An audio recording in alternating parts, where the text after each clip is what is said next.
Good evening, everybody, and welcome. My name is Sabir, pronouns he, him, and I direct events here at the Strand.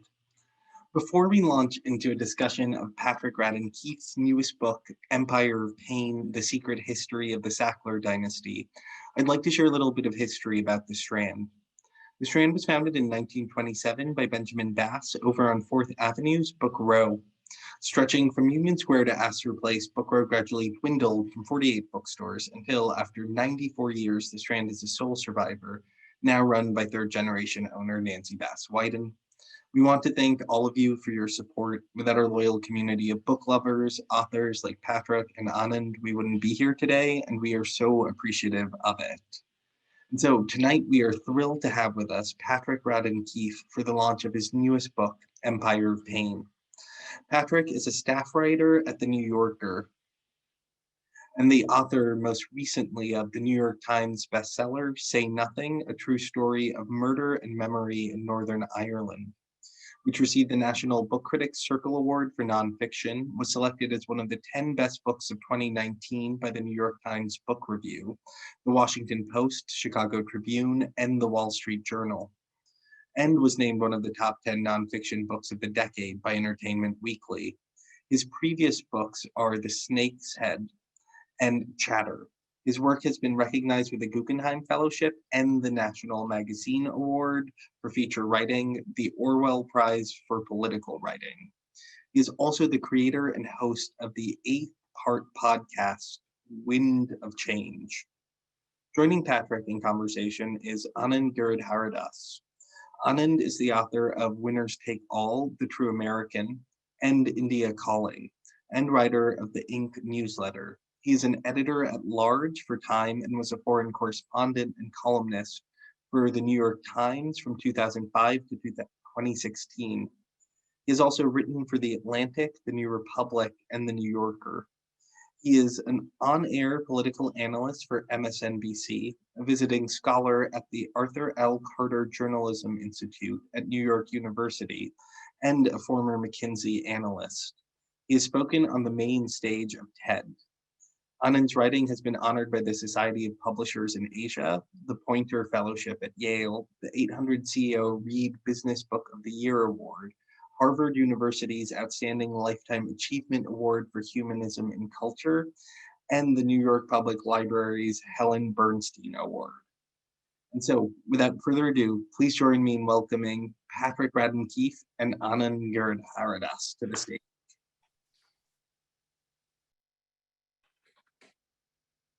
Patrick, Anand. it is good to see you. And it is especially good to see you after receiving your alarming tweet today that you have succumbed to the COVID, that you look very well. And so first of all, we're all just wishing you a good recovery and good health. But it's good to see you well. Thank you. Yeah, I should say I'm feeling just fine and very happy to. This is one of the rare occasions where I'm happy this is a virtual event and not an in-person one, so we don't have to cancel it. Well, I want to say first of all, at the risk of embarrassing Patrick, that Empire of Pain, his new book, is one of the most extraordinary works of narrative nonfiction, of nonfiction in general, that I have ever read. I say that reluctantly and with envy because I also work in this genre and do not like to be outstripped by others, but I'm also, human enough to acknowledge when it happens, and it has happened. This is an extraordinary book that tells a story of a family, tells a story of a public health crisis in the opioid crisis, and really tells a story of plutocracy in America. And Patrick, you take an approach to the subject of plutocracy that's quite different from the one I've taken, the one many other writers have taken, which is you take what I would call a biopsy, right? A very, sticking with the kind of medical themes of the book, a very thin slice of the kind of American body politic, which is one family navigating, exploiting, and manipulating a system. And you tell a focused tale of that family, and yet it becomes, in just gripping detail, a portrait of a diseased society. You're light on those themes. You don't hit us over the head with it. So tonight I want to talk about that story and get those facts on the table. But I would also love to pull you even beyond what you've said in the book, because you have really gone deep on our American condition right now in a way that's incredibly inspiring. So I want to start with, there's this moment in time where there are three brothers Sackler who eventually become famous businessmen and philanthropists and billionaires. And there's a moment in time when all three brothers are sharing a single bed in Williamsburg, Brooklyn. So how did they go from that bed to being fabulously rich, even before OxyContin? Yeah, happy to talk about that. I should say, first of all, thank you so much for that incredible reaction to the book, Anand, and thank you for agreeing to do this, and thank you to the Strand for hosting us, and to all of you for joining us this evening. When I was thinking about people who I would love to talk about the book with, Anand was one of the first people who came to mind. His book, which is never far from reach for me, Winners Take All, took a different approach, as you say, to some of these issues, but did lay out a kind of intellectual and analytical vocabulary for describing a lot of these phenomena that I was kind of dimly grasping at, the way you would sort of reach for furniture when you're stumbling through a darkened room. And so a great inspiration for me, and it's a thrill to be able to talk with you about the book. So you have these three brothers, as you say. I mean, they had immigrant parents. Their parents came over separately, but met in Brooklyn. They came over from Europe at the turn of the last century. And you have these three brothers, Arthur, Mortimer, and Raymond Sackler, who were born in Brooklyn and come of age in this family that's kind of a classic immigrant striver American story, with parents who were very eager for them to assimilate and succeed. They felt that education would be the vehicle. Their parents very desperately wanted these three boys to become doctors. This was something that Arthur Sackler, the oldest of the brothers, later said that by the age of 4, he knew that when he grew up, he would become a doctor. And in fact, all three brothers become doctors. It was not an easy road. They came of age during the Great Depression. And so I think there was a sense from pretty early on, as their father's fortunes began to slip, that it was your job, even as a child, to be working behind the counter in the family grocery store, to be getting additional jobs, to hustle. And so there's this real sense of, I thought, kind of infectious and inspiring hustle in the early 20th century story of these three brothers.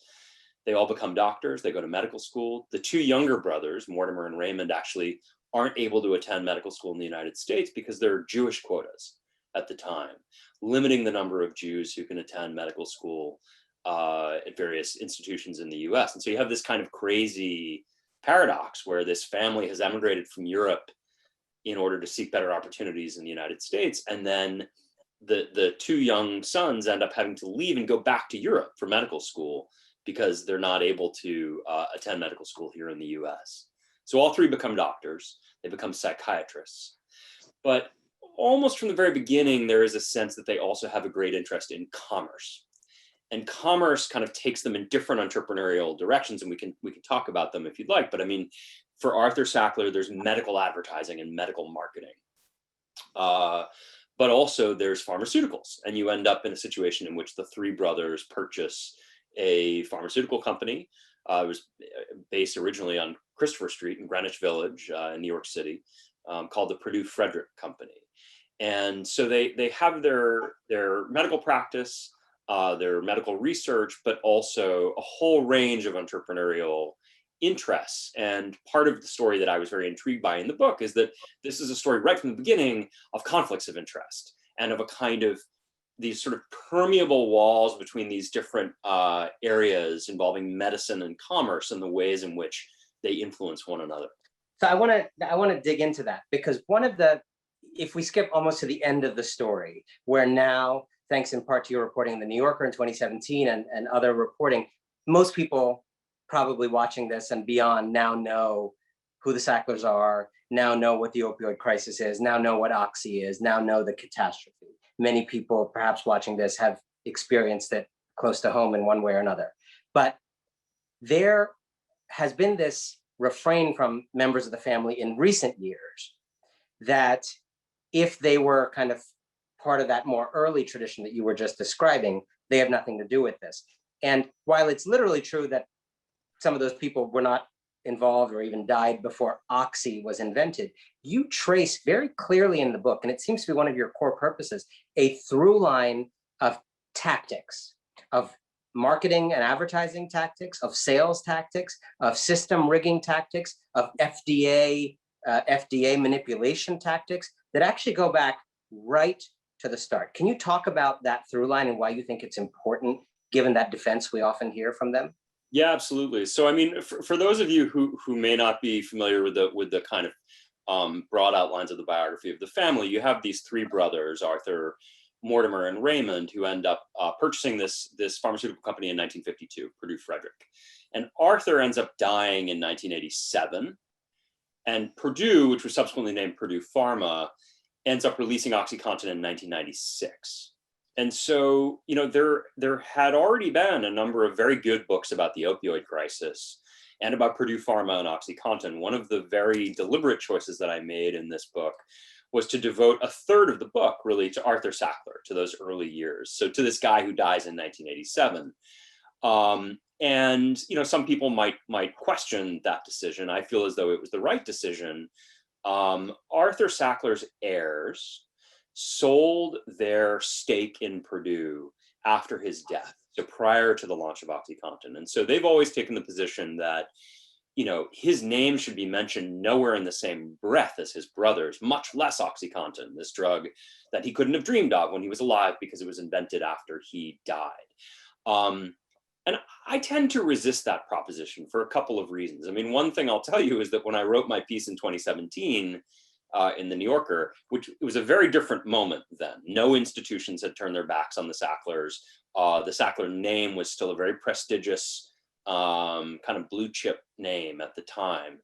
And I, you know, without divulging too much about who I spoke with, I will say that I did make efforts to try and get some heirs of Arthur Sackler to go on the record, putting any daylight whatsoever between themselves and their cousins or themselves and OxyContin.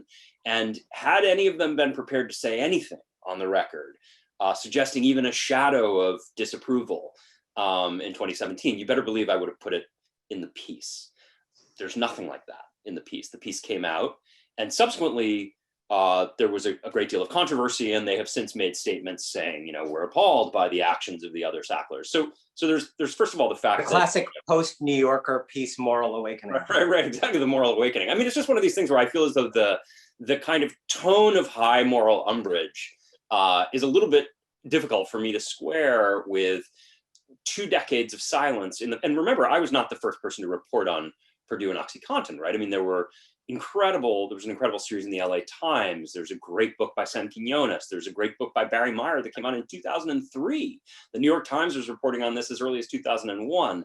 So there's decades of silence before the point in late 2017 when the Arthur heirs start to speak out.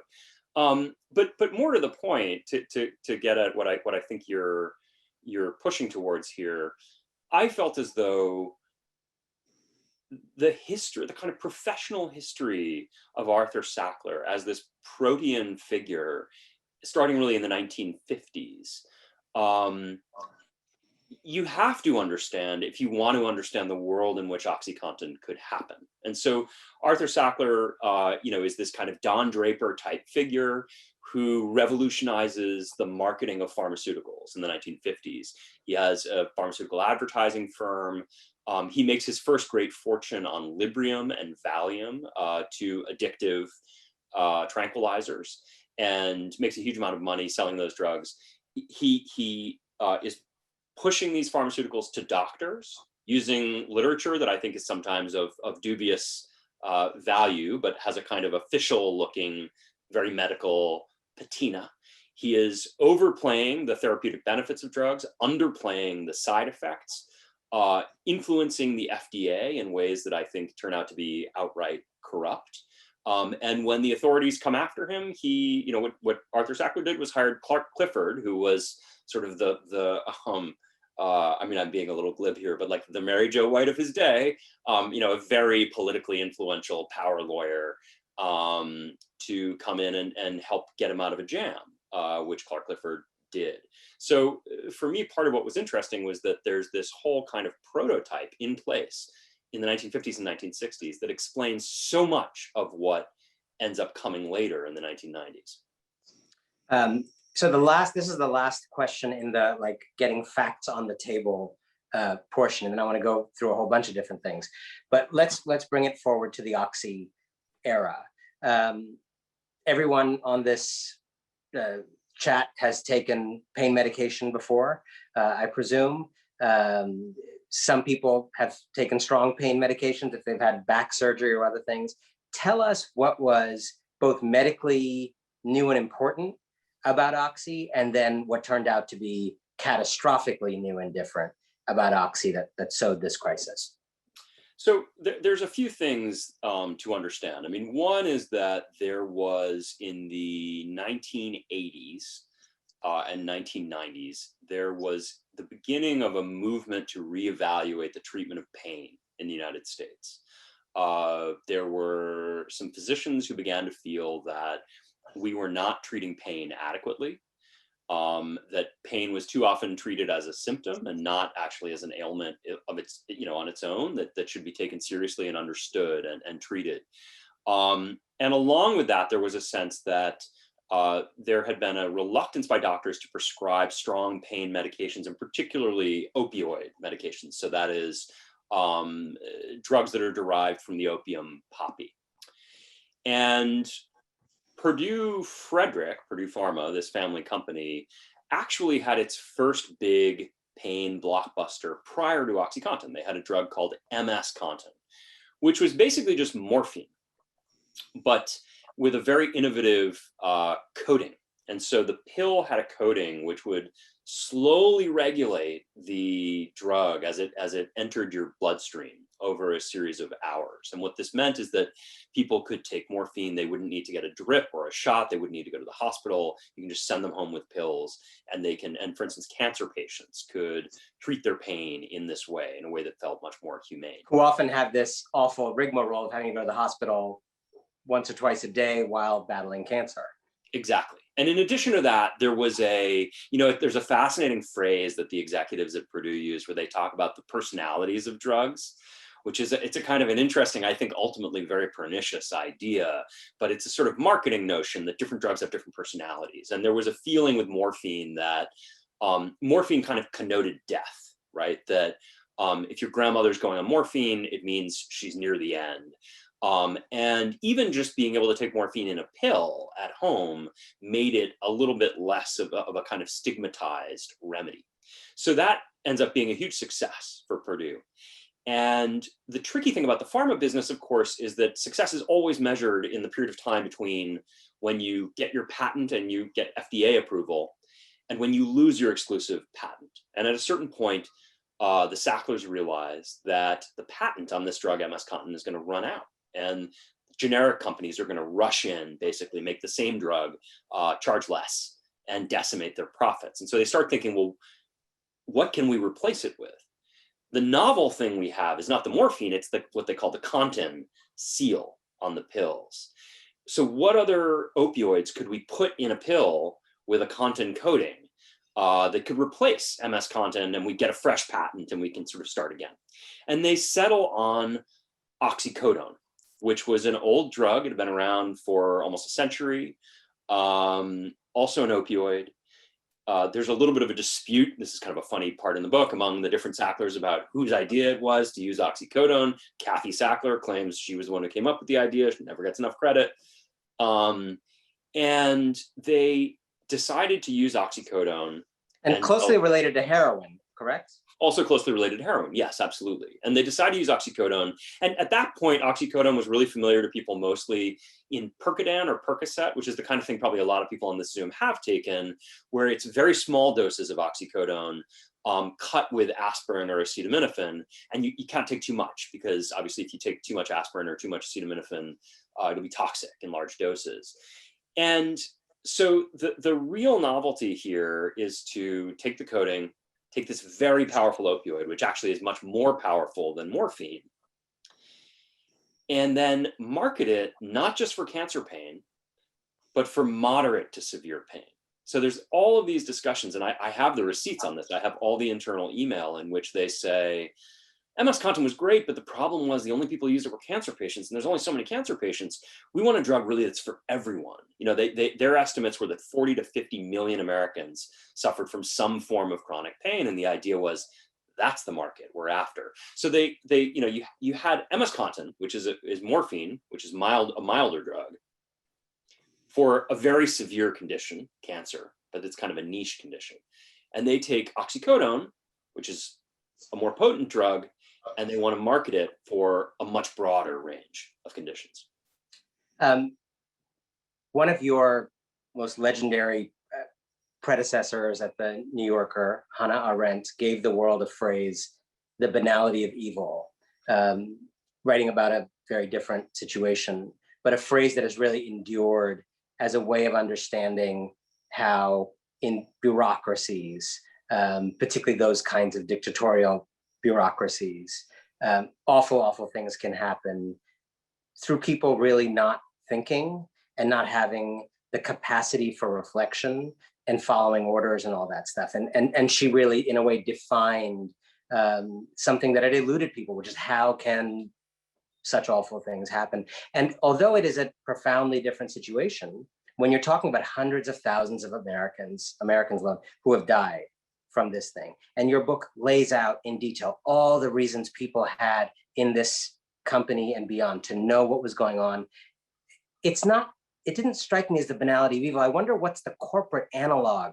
to it, right? It's some combination of greed and moral blindness and looking the other way. Like, you don't, I think, have any receipts in the book where it's like people being like, we should try to kill people. It's something different that results in that outcome.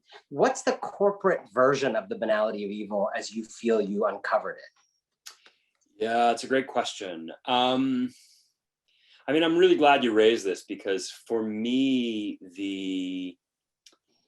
I didn't have any interest in look, people who read the book, I think will find that they are frequently outraged by what they're reading. I was certainly— My hair was black before I started reading this book. This will do it to you. Yeah. I had this experience in the reporting and in the writing. There were times where I was typing and I was just kind of incandescent. I couldn't believe what I was typing. Having said that, I had no desire to write a book about a kind of caricaturish series of mustache twirling villains who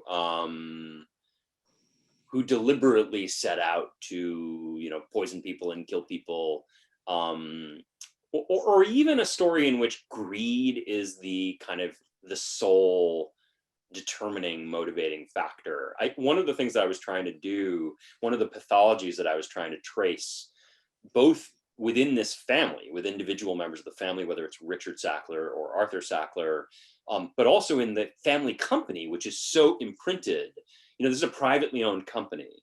And so it's a very weird company. Like, anthropologically, it's a bizarre place. And I interviewed dozens and dozens of people who worked there over every decade since the 1960s. And people will tell you this company was made in the image of the very eccentric, wealthy family that owned it. But you see the kind of bizarre personality traits of the family played out in the corporate culture. And some people, certain people stay and survive, and they're the ones who kind of get with the program. And the people who raised objections or thought it was a little weird or tried to get the family to change tended to get pushed out over the years. And so what that does is it sort of, in a kind of strange way, it's almost like, when you're cooking, it's like reducing a sauce or something, right? It's like it just gets more and more concentrated, this bizarre culture. And part of what I was trying to capture was not just greed, which I do think is a very important aspect of this.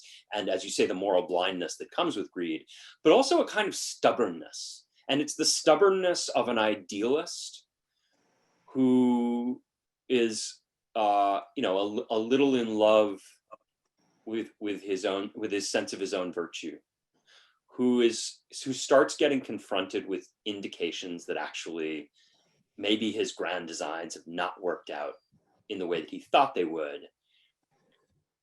The big moral question for me is like, how do you, whether you're an individual, whether you're Richard Sackler or one of the other Sackler members, or you're a board member at Purdue, or you're a staffer there, how do you address it when the kind of big idealistic campaign that you thought you were on, where you said, we're going to change the way America treats pain, we're going to bring relief to millions of people, and we're going to make billions of dollars at the same time. When you say for thousands of years, humans have struggled with the idea that the opium poppy can bring great relief, but also that it can be addictive and dangerous. And we've cracked that, like we hacked it.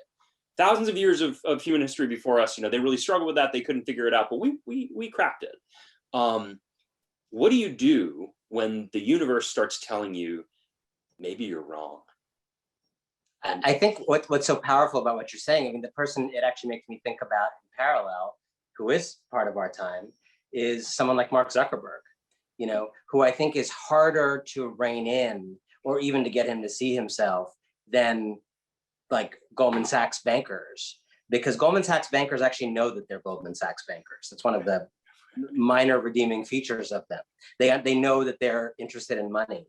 Mark Zuckerberg thinks he has an emancipatory mission, and it is harder to confront someone like that. And you really, I mean, again, this is such a long narrative that you tell, so we can't get into all of it. But I mean, some of these folks, the Sackler brothers, are socialists, even communists, suffer for their leftist, credentials in the Marxist era.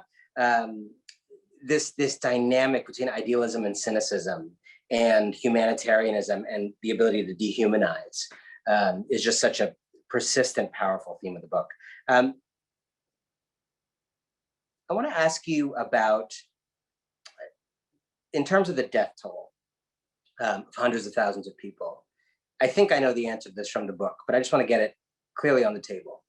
Is it your belief that from the first moments of trouble, indications of trouble with Oxy, that if the family had made different moral choices, had not been morally blind, as you say, that orders of magnitude of people who died wouldn't have died?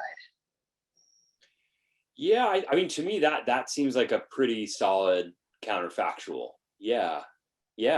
I mean, the interesting thing is there are so many junctures along the road, because the drug's released in 96, and almost immediately by 97, there's already questions about addiction. By 98, they're hearing from all over the place that people are abusing the drug. And I should be clear, I'm not a prohibitionist. If you've read other work that I've done on the illegal drug business, I tend not to think, I tend to think that drug prohibition has a series of unintended consequences as well.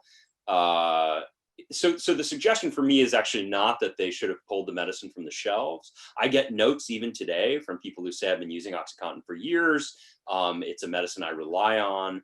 The issue is more the marketing, and that there were so many moments where they could have said, hey, let's just slow it down.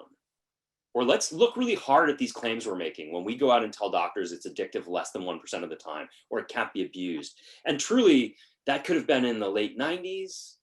It could have been after the company pled guilty to federal charges in 2007. And then after that, expanded its sales force to kind of double down on the marketing of the drug. Eventually you get the reformulation of the drug in 2010, but I think there's a lot of agreement that it's kind of too late at that point, that if they had reformulated earlier and made the drug harder to abuse, it might have made a difference. It seems worth pointing out that they don't reformulate until 2010, when, by coincidence or maybe not, the patent on the original OxyContin is about to run out. So it's fortuitous that suddenly they tweak it and reformulate in the interest supposedly of public safety, but get a new patent, a new series of patents. I do think that you would have many people alive, families intact today that are not, if the Sackler family specifically had made different choices at a number of junctures along the way. So you portray the family, but as anybody who watched the Godfather movies knows, the Tom Hagen figure is an important figure, the consigliere, the advisor, the counselor. They had many Tom Hagens over the years. You mentioned Clark Clifford, you mentioned Mary Jo White, former US attorney for the Southern District of New York, one of the nation's top prosecutorial jobs, who has become their principal defender, perhaps. McKinsey, very famously engaged in this kind of this corporate banality of evil as well, and has faced some measure of pushback legally as well. But a surprising one that I didn't know, that felt kind of newsy to me, and it should be almost its own story and potentially legacy altering, is Michael Bloomberg. Yeah. It far into this crisis, like far into the story you've told, like at the very, very burning end of the cigarette, they go to Mike Bloomberg for advice. Correct me if I'm wrong, not on how to save lives, on how to get out of the pickle of being pushed back on because people are dying. And Mike Bloomberg, am I right, gives them messaging advice? Yeah.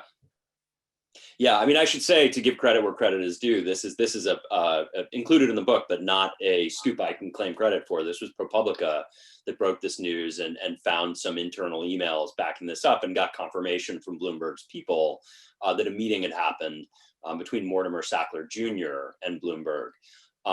Yeah, I mean, it's interesting you make this point about how they would go to him not for any advice on the public health angle, but just purely on the spin.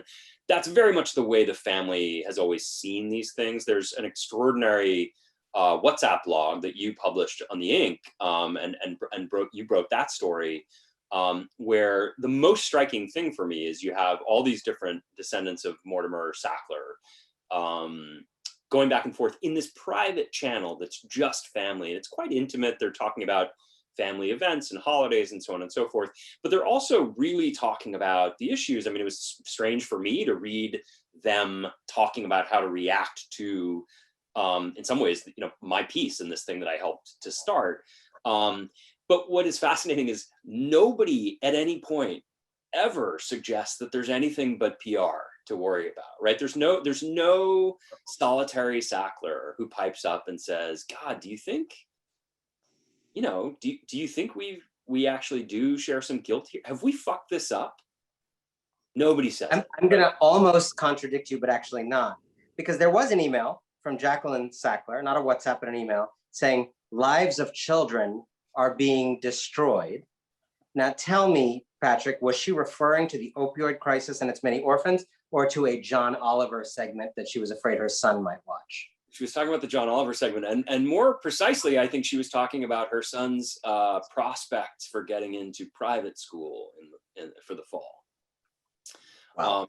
So there's a kind of level of disconnection here. And yes, they did go and see Mike Bloomberg. He suggested that they come up with a list of 10 talking points and stick to it, which doesn't strike me, frankly, as brilliant messaging advice. All that earth shattering in terms of advice. The detail that is new in the book that I was partial to is that they, Mortimer Sackler Jr., the same guy who approached Mike Bloomberg, also approached George Soros for advice on, what's it like to be kind of mischaracterized as a global puppet master, when in fact all you've ever tried to do is give money and do the right thing. And Soros wouldn't take the call. Soros wasn't having any of it. Congrats to George Soros. One thing I'll just say as a parenthesis going to the next topic is one of the things that the book implicitly brings out. There's this refrain that often happens after mass shootings and other things, that if you want to catch people who prey on large groups of people early, catch them when they're preying on women. And it's often an early warning sign. And this is a real, subtly stated theme of the book, that before these folks preyed on the United States of America and the world, the ways in which they played with women, played with their lives, played with their, emotions, just treated women as objects to be dispensed with when a slightly later model was available, again and again and again, as a persistent trait, was very revealing. So I want to switch now to the philanthropy theme that I have that special interest in. You quote a Sackler lawyer as saying, philanthropy isn't charity, it's a business deal. And that quote made me cry because it made me feel like I'd wasted 300 pages in my book trying to very verbosely say philanthropy isn't charity, it's a business deal. And here it was all along said by an actual Sackler consigliere. Yeah. Can you explain what that pair of sentences means and how they lived that pair of sentences? Yeah, I that was Michael Sonnenreich, who was Arthur Sackler's longtime lawyer. He's spoken with a bunch of different journalists over the years. He would never speak to me. I have the distinction of being the one journalist who Michael Sonnenreich refuses to give an interview to. But he's wonderfully candid about all this stuff, and so he's forever just kind of saying the quiet part loud.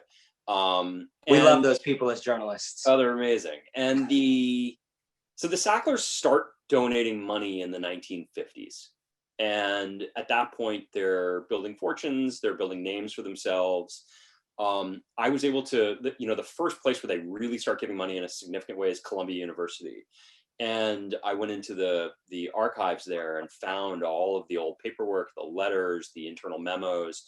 And you see it there even before the Met and before various other institutions, where Arthur Sackler initially, but then also his brothers, they kind of come in and they have a very keen sense that I want to come in, I want to give a gift. In exchange, you are going to put my name on things. You're going to put my name on the wall. You're going to put my name on the building. Each individual object that I give you, you're going to put my name. Here's how you're going to write my name. You're going to include my middle initial. You're going to include MD after my name. When you send invitations out to any event in this space, my name is going to be on it. And it's these very, very detailed, what they call naming agreements. And that's there from the very beginning. And you get these lawyers like Michael Sonnenreich who are kind of overseeing this. And it's fascinating, right? Because I do think that there's a tendency, even after your book, for people to take a more benign view of this kind of philanthropy and think of it, as these sort of beneficent gestures by the very fortunate who bestow these wondrous gifts on public institutions. But when you actually get into the archives and you see the back and forth at a number of these institutions where they talk about their generous benefactors, there's often a sense that like they're pushing us around, they've got all these conditions. There were often weird tax things going on. And with the Sacklers, they were so sophisticated and sneaky. I mean, my favorite example of this is that in the 60s, Arthur Sackler goes to the Met and the Met was hard up for cash. And Arthur Sackler said, I'll make you a deal. I want to buy a bunch of objects that you have in your collection, Asian objects that they had purchased decades earlier. I will buy them from you, and then I will donate them back to you as gifts of Arthur Sackler. And this way you can get revenue. They never leave the building. And then what Arthur did was he said he would buy them at the price that the Met had paid decades earlier, and he would write them off for his own taxes at the current market value. So he ends up making money on this deal and kind of plastering his name on all these things. And you see that running. Just to pause on that. So people are familiar with these naming dynamics. People are familiar with the meddling that you get to do when you get. He made cash on an apparent philanthropic. He made. It was literally just like any other business. Yeah. And you had these moments. I found this stuff in the files at Columbia where they would say, like, you'd get these memos and they would say, Mortimer and Raymond Sackler want to donate this weird piece of property that used to house something that belonged to a pharmaceutical business that they're buying. It doesn't have anything to do with Columbia University. We don't know what's going on here, but they want to give it to us. We think there's some kind of tax shenanigans going on here. We just don't know what. And so there was, and yet, a lot of these institutions, I mean, Columbia in particular, there's a letter I quote where, this is the 1950s, right? So Pfizer, which was Arthur's big client at the time, was moving into new headquarters in Midtown. And I think it may be the president or the provost of Columbia, a very senior official at Columbia, writes to Arthur Sackler and he says, I know that, Pfizer's moving into these fancy new offices, and we just wondered if there's any leftover tables and chairs from the old offices that you might want to persuade them to donate. I mean, it's kind of pathetic, right? So when you see it in those terms, it's little wonder that there's an attitude of just entrenched entitlement on the part of the benefactor, which you see play out in Arthur's case much later, and obviously with Mortimer and Raymond Sackler as well.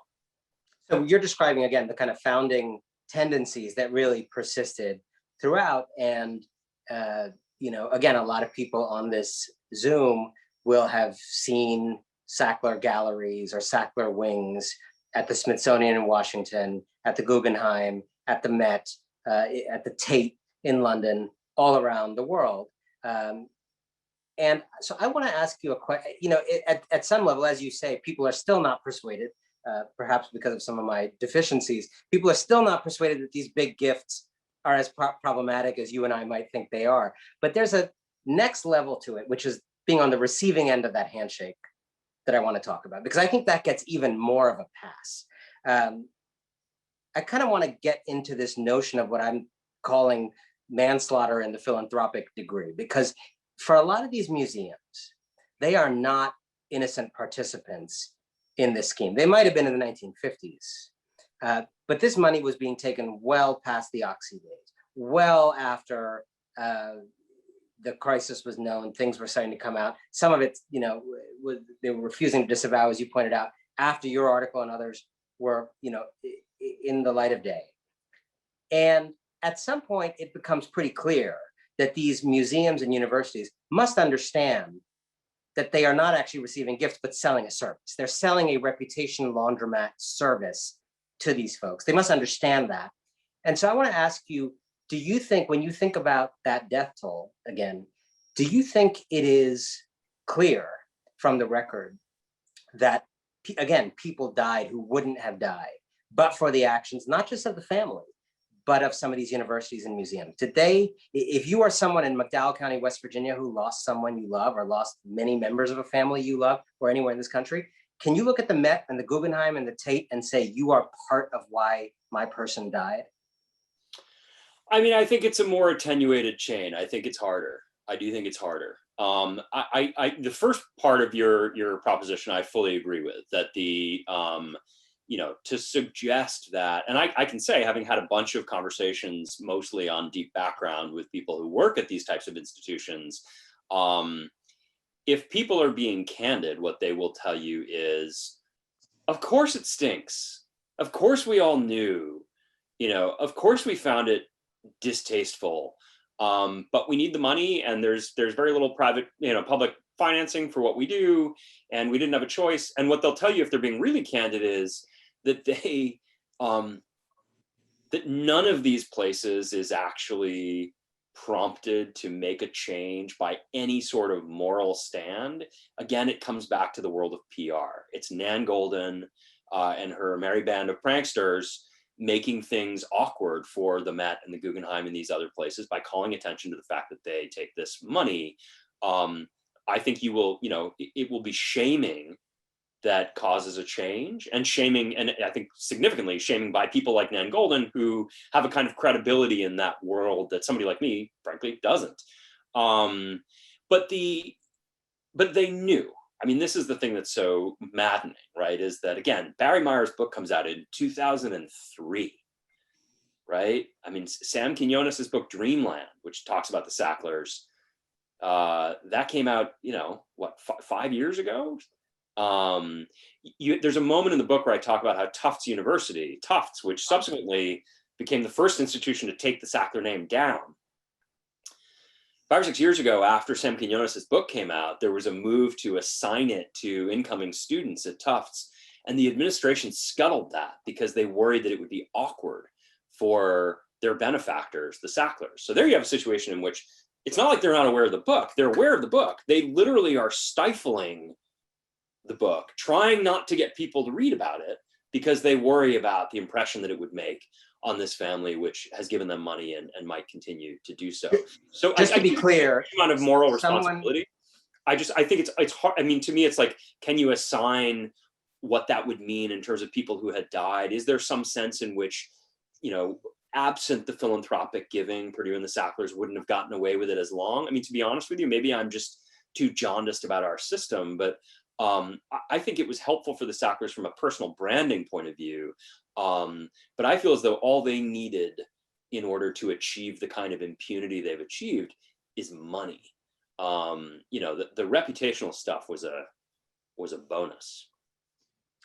In America, Oxy sales have leveled off. There was a reformulation you talked about in 2010. There has been these lawsuits, regulatory pushback, some very mild form of reckoning. Are we to take from this that the story is over, or are there other countries where there is some interest on their part in restarting or starting new opioid crises from the beginning? Well, this was one of the stories I wanted to try and tell in the book is how eventually you do get a slowdown. There's a period, I quote this stuff in the book, but there's a period where the staff at Purdue tells the Sacklers that they're going to get, this just a decade of amazing payouts, just hundreds and hundreds of millions of dollars a year. And the gravy train looks secure. And then what happens is the profits start kind of leveling off. And a few things are happening, as you say. The regulations are tightening up. Doctors are becoming more cautious about prescribing. Pill mills are getting shut down, and that was always a big source of revenue for Purdue.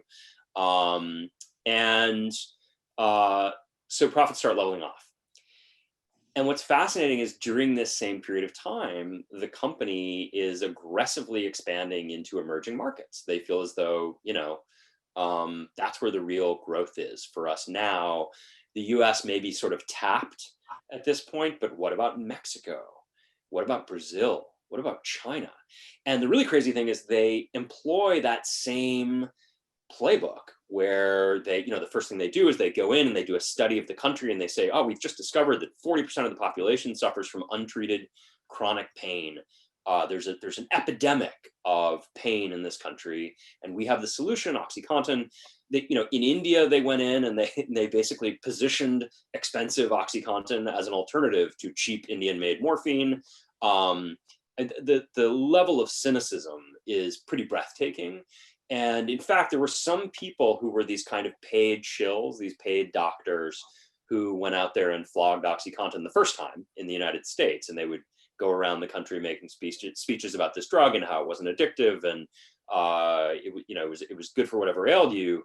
Some of those same doctors end up on the payroll going abroad as what they call pain ambassadors to pitch these opioids in foreign countries that haven't had opioid crises yet. So the playbook is actually very similar to what big tobacco did when things caught up with them here in the US. They start looking abroad.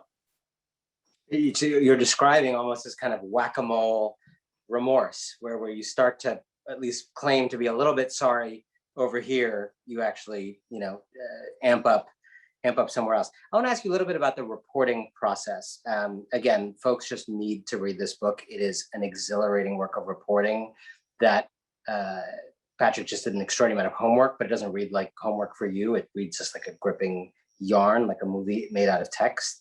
I want to talk about the process. So given the hostility of the family, the litigiousness, et cetera, what was it like for you? You were at some point felt like you were maybe being followed. Some of the people you write about were being followed.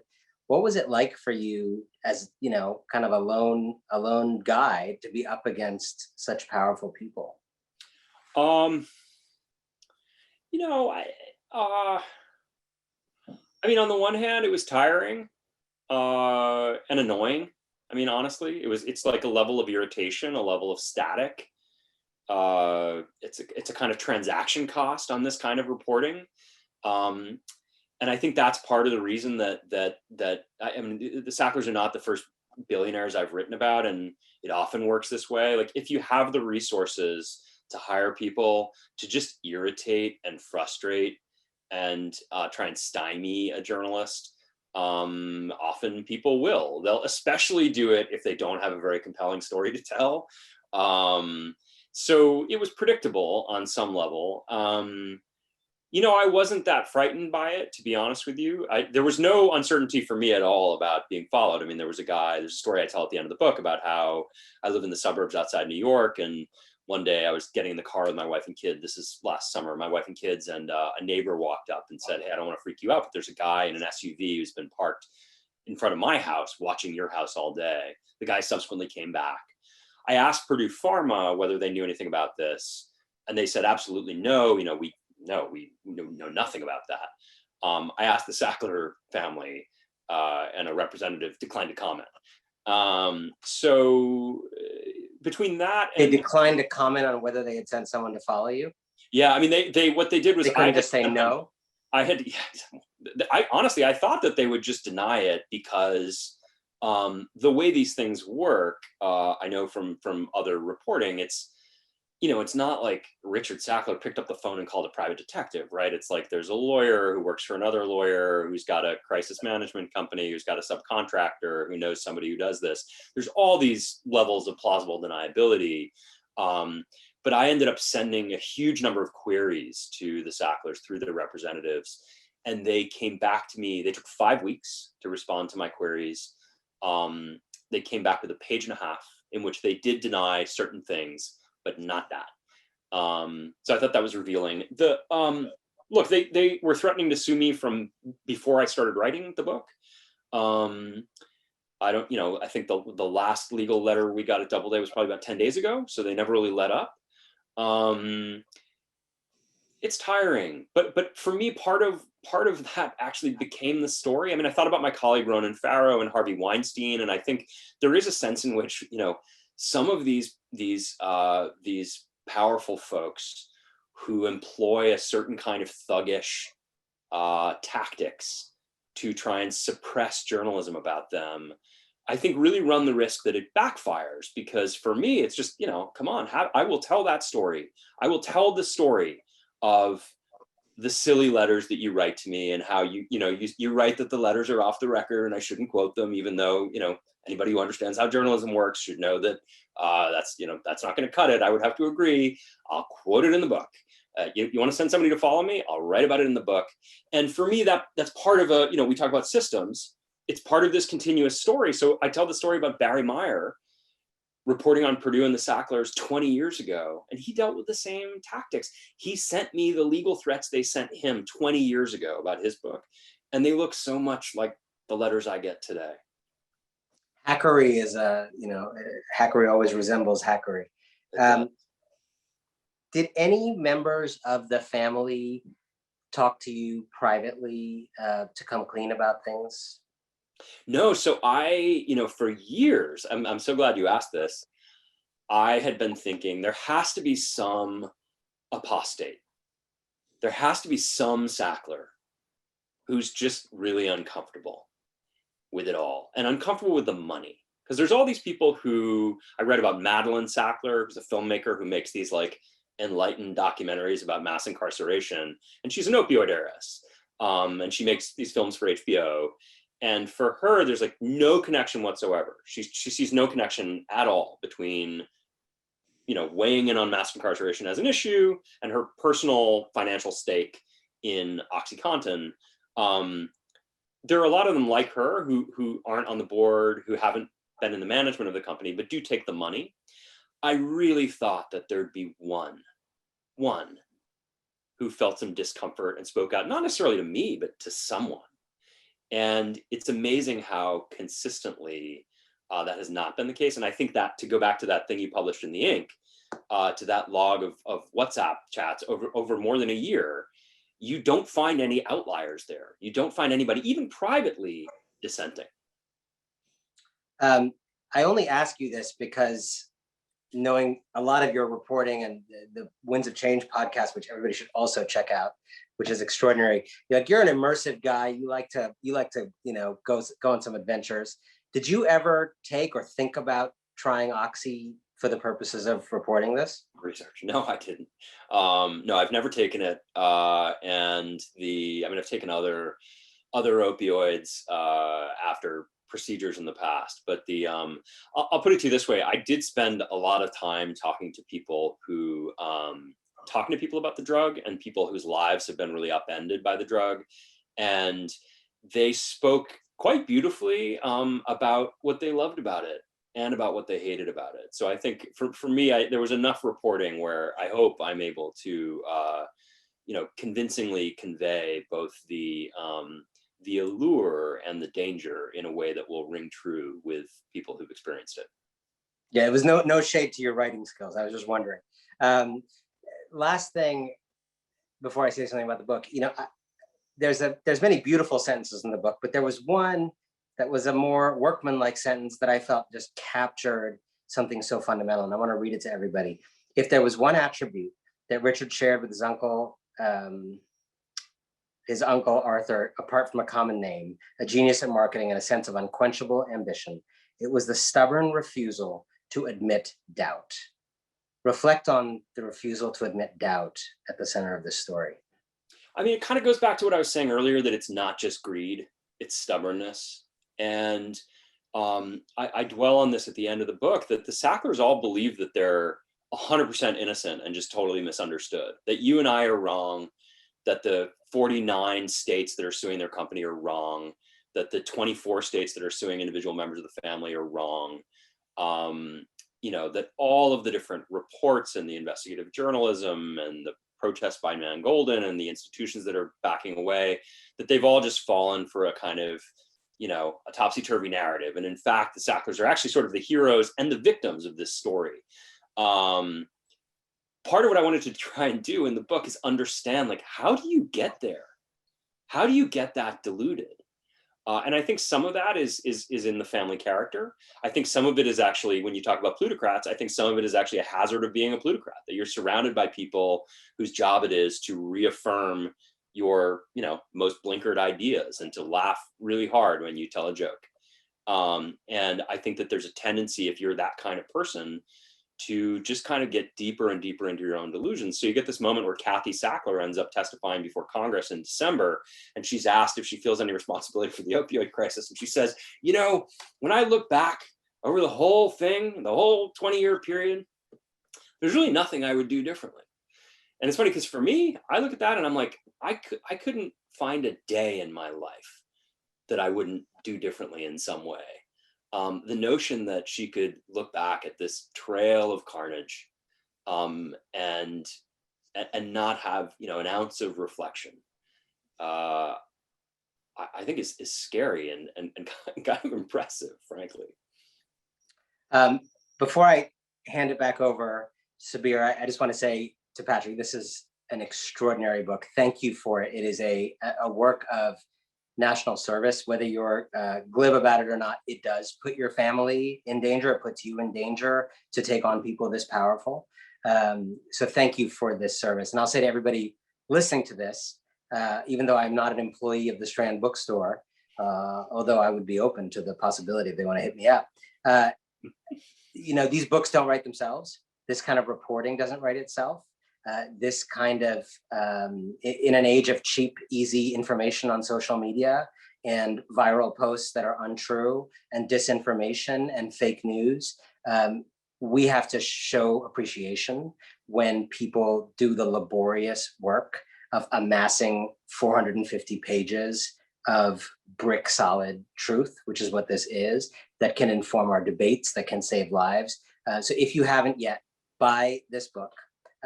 Tell people about this book. Buy this book for other people in your life. All the links have been made available to you, I assume. But support this kind of work, which is so essential scaffolding to our democracy. Thank you, Patrick, and over to Sabir. Thank you so much. I'll echo thanks to both of you. Thank you, Patrick, for an interesting and enlightening book, and thank you, Anand, for moderating a fantastic conversation and doing a better job of pushing the sales link than I probably would have. Oh, thank you both so much. Thank you, Anand. This was a real pleasure, and I deeply appreciate it. And thank you all for tuning in. Thank you, everyone, and have a good night.